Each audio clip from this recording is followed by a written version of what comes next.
téléspectateurs, bienvenue dans l'édition du journal sur votre chaîne BTV, dont voici les principaux titres. Certains agriculteurs qui ont vendu leur récolte de maïs à la Naguessa disent que jusqu'à maintenant, ils ne sont pas encore payés.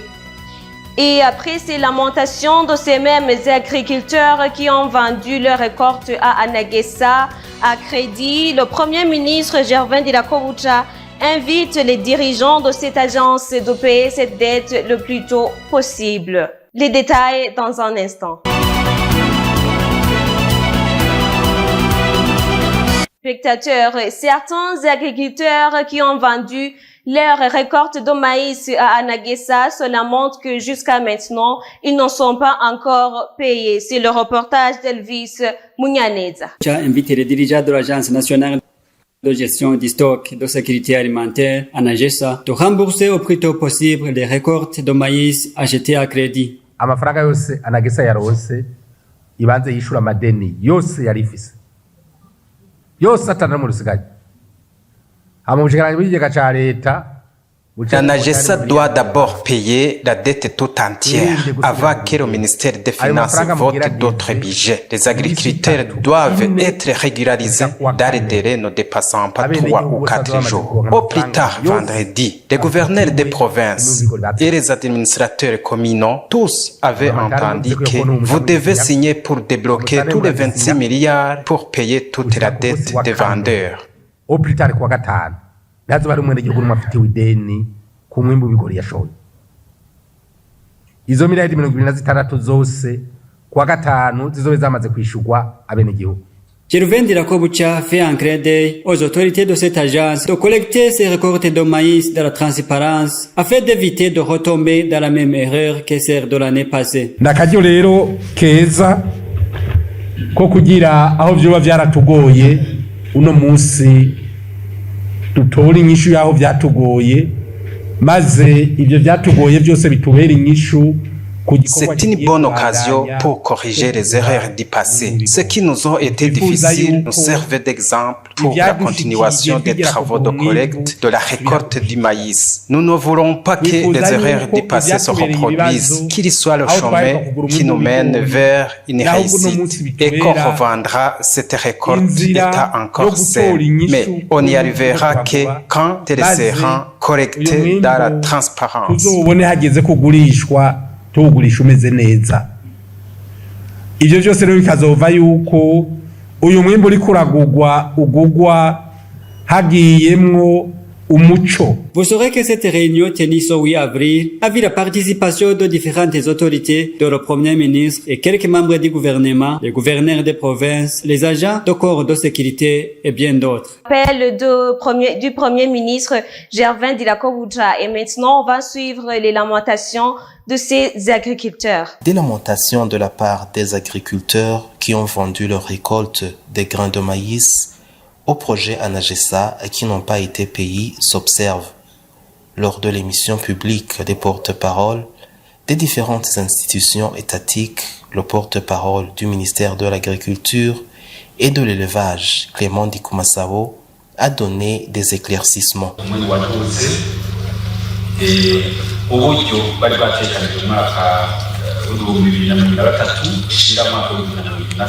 Comme la récolte s'est améliorée, le budget qui était alloué pour l'année 2023-2024 a été insuffisant parce que les agriculteurs ont franchi en étape supérieure grâce aux nombreux efforts qu'ils ont fournis.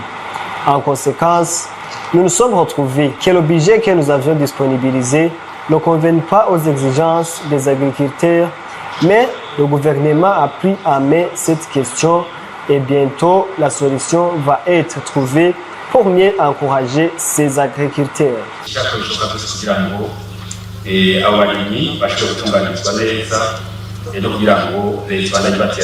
Rappelons que lors de cette émission, le porte-parole du dit ministère a tranquillisé que le projet Anaguessa ainsi que tous les concernés de l'État sont déjà préparés pour la bonne conservation de cette récolte. Quittons l'agriculture et parlons du social.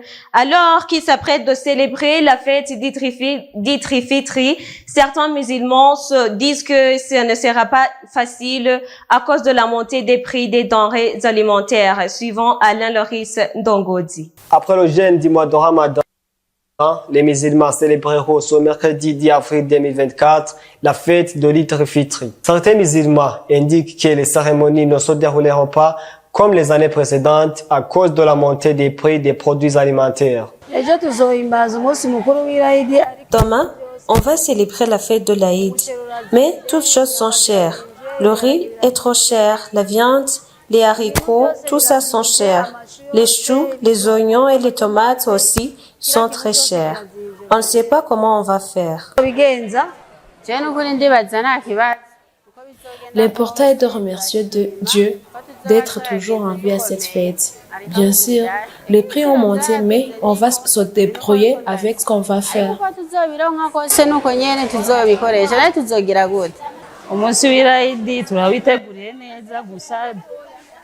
On se prépare bien pour le jour de l'Aïd, malgré que tous les prix de denrées alimentaires ne cessent d'augmenter.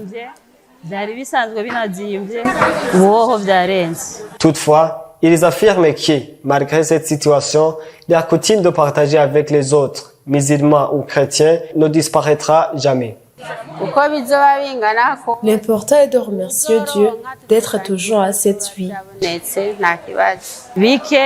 On ne peut pas ignorer les voisins. Donc, on va tous partager avec les autres.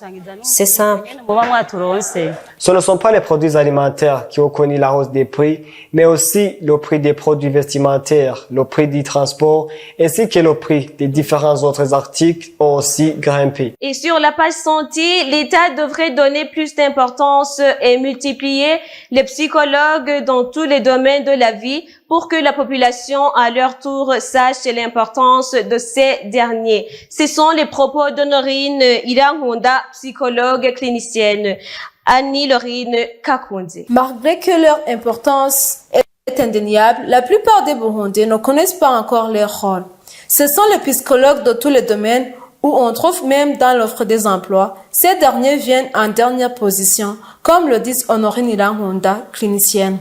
Kenshi mu psychologue nyene ubundi nko ngaha mu gihugu cacu nta novuga nti ntararonka uruhara ruboneka kuko nubuzi kenshi aba psychologue bakunda kuronka. Ici dans notre pays, on n'accorde pas beaucoup d'importance aux psychologues.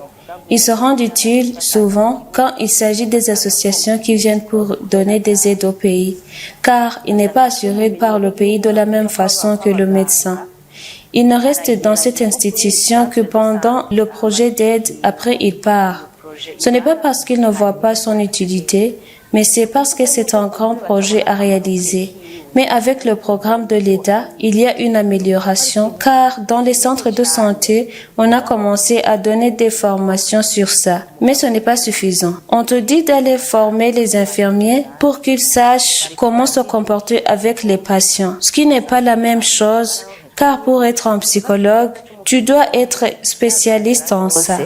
Kuko baravuga bati wowe uri psychologue genda uforme aba infirmier bamenye ngene bazoza barifata bakiriye abafise ingorane n'izi zitandukanye. Mugabo ntibisa n'uwo yaravyigiye kuko kugira ngo ube umu psychologue no kuba warabinonosoye. Honorine Irangunda lance un appel à tous les Burundais de consulter le psychologue pour le bien-être mental. Mugabo mu psychologue si ngombwa ngo agira ico akoze iyo ibintu vyamaze kuyangara. Umupsikologe aratanga impanuro mu buzima rusangi kugira ngo inyifato kumbure y'abantu igende. Un psychologue n'intervient pas seulement quand la situation devient grave. Il donne plutôt des conseils de la vie en général pour que certains comportements des gens puissent changer. Car les comportements sont souvent basés sur les coutumes et la culture d'un pays. Ce qui devient très difficile pour quelqu'un de gérer tout ça. Et ce qui crée un trouble. Donc, un psychologue aide à harmoniser tout ça dans la vie des gens. Ibintu byose bashoboye umuntu ikibano gishobore kubinywanisha kugira ngo amagara y'umutwe yo mu kibano amere neza. Signalons que les psychologues sont parmi les grands experts que le pays a besoin pour que la population puisse continuer à mieux mener leur vie. Hello, can you have Blaugrana crew, please? Blaugrana crew! Blaugrana crew! Blaugrana crew!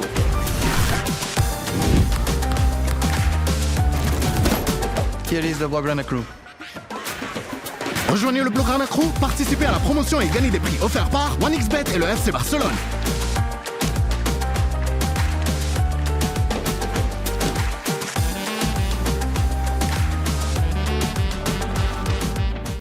Et maintenant, c'est le moment de suivre l'actualité internationale avec Annie-Laurine Kakundi. Des soldats français montent la garde devant Buckingham Palace ce lundi le 8 avril, tandis que leurs homologues britanniques sont postés devant le palais de l'Élysée. Une première dans l'histoire. Bonnet en poil d'ours et pas cadencé, avec une inédite relève de la garde croisée entre l'Élysée et le palais de Buckingham. La France et le Royaume-Uni ont célébré lundi les 120 ans de l'entente cordiale entre les deux pays. Lors de la cérémonie d'inspection des troupes, les hymnes nationaux God Save the King et la Marseillaise ont résonné dans la cour de l'Élysée et du Buckingham Palace. À cette occasion, le président français Emmanuel Macron s'est entretenu par visioconférence avec le premier ministre britannique Rishi Sunak. Les deux dirigeants ont discuté de la relation bilatérale un an après le sommet franco-britannique tenu à Paris le 10 mars. D'autres événements, comme les commémorations du débarquement en Normandie, étaient également à l'ordre du jour. Signé en 1904, l'accord de l'entente cordiale a permis d'améliorer les relations entre la France et le Royaume-Uni après les guerres napoléoniennes. Il est à ce jour considéré comme le fondement de l'alliance entre les deux membres de l'OTAN. La brigade sera pleinement opérationnelle en 2027 avec près de 5000 soldats allemands au total. Arrivé ce lundi à Vilnius, du premier contingent de troupes allemandes stationnées à Lituanie,